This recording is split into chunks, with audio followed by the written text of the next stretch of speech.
reading journal for the month. I have chosen 4 books that I want to read this month, and there are 5 more books that were chosen for me to read and that I can't tell you about because they are a secret until the end of March. I know, that is super cryptic, right? I've got some novels that I can't wait to tell you about. So, if you're ready, here we go.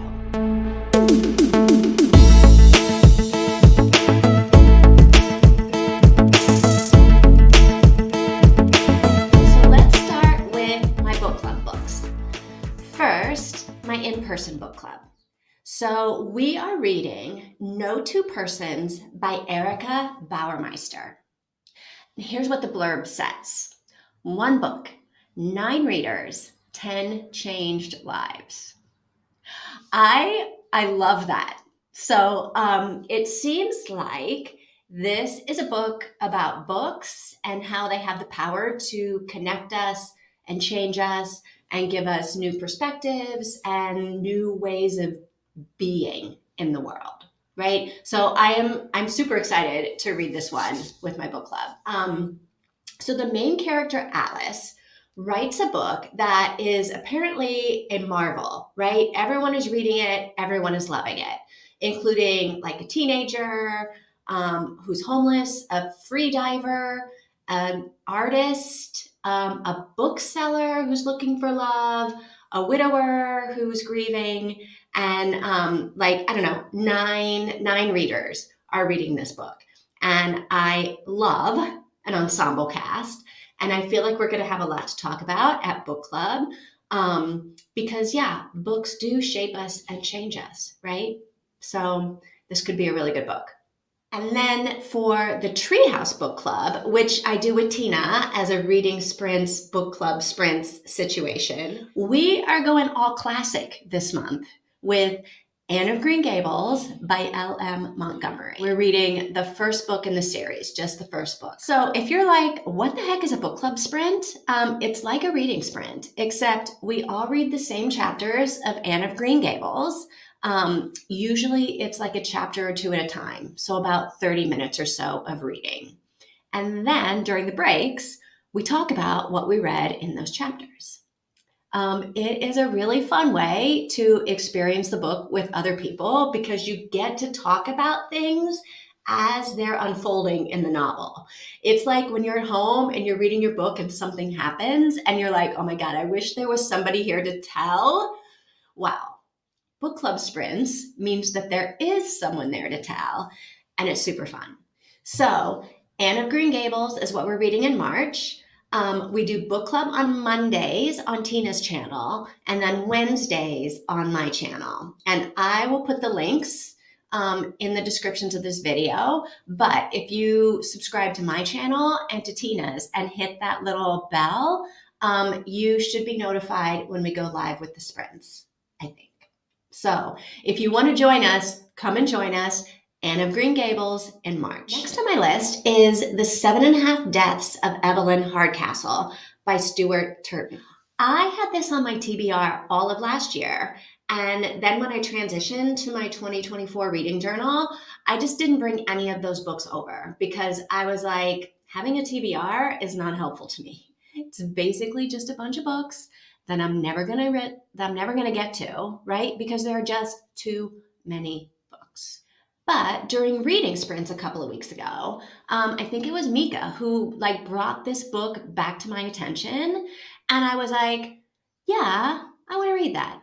I'm gonna read it in March, and so here we are.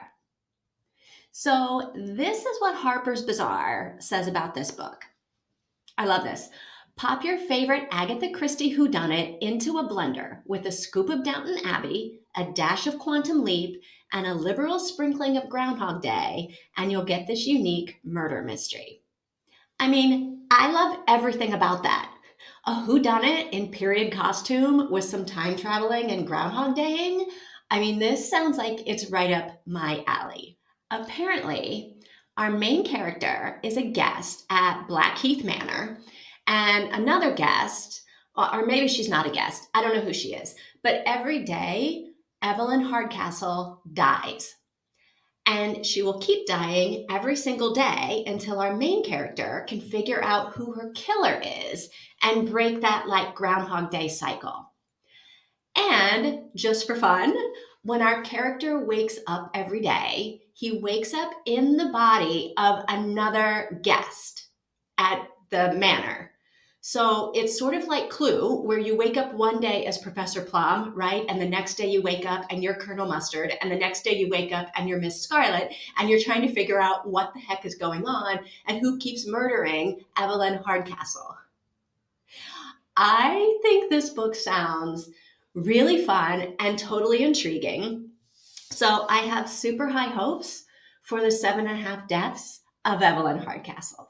And the last novel on my March reading list is another one that was recommended during Sprints last month. It's called What the Dead Leave Behind by Rosemary Simpson.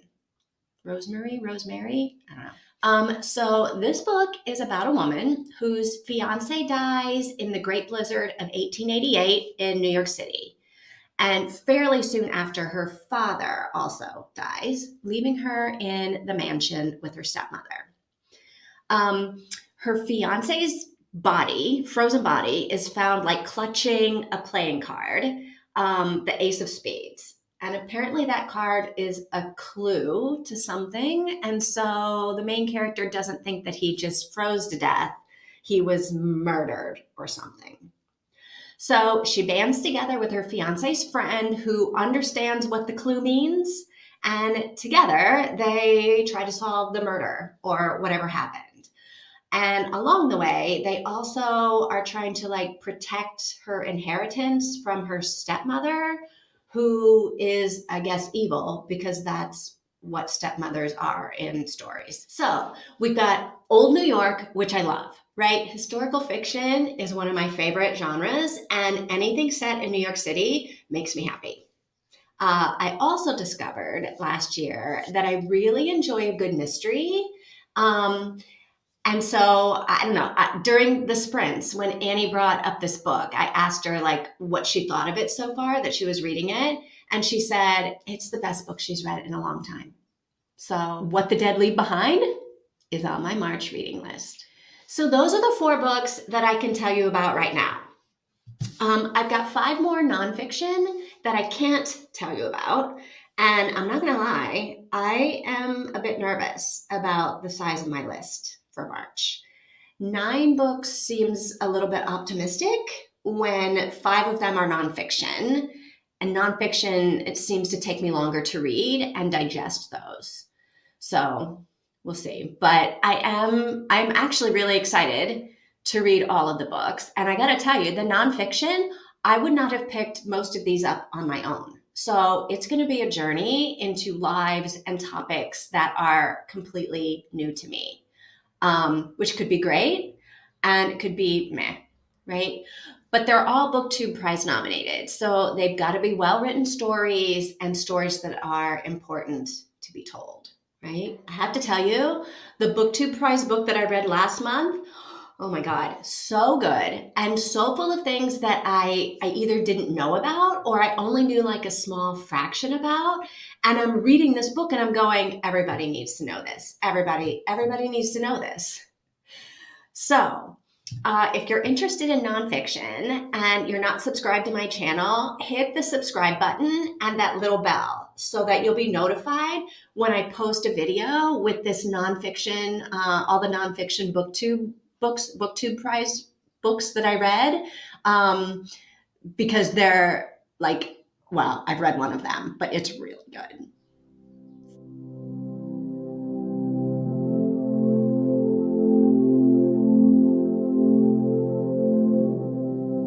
In the meantime, if you want to see what I read in January or February, check out my plan with me and wrap up videos. And if you can, come hang out live on Wednesdays for the reading sprints, the book club sprints, the productivity sprints.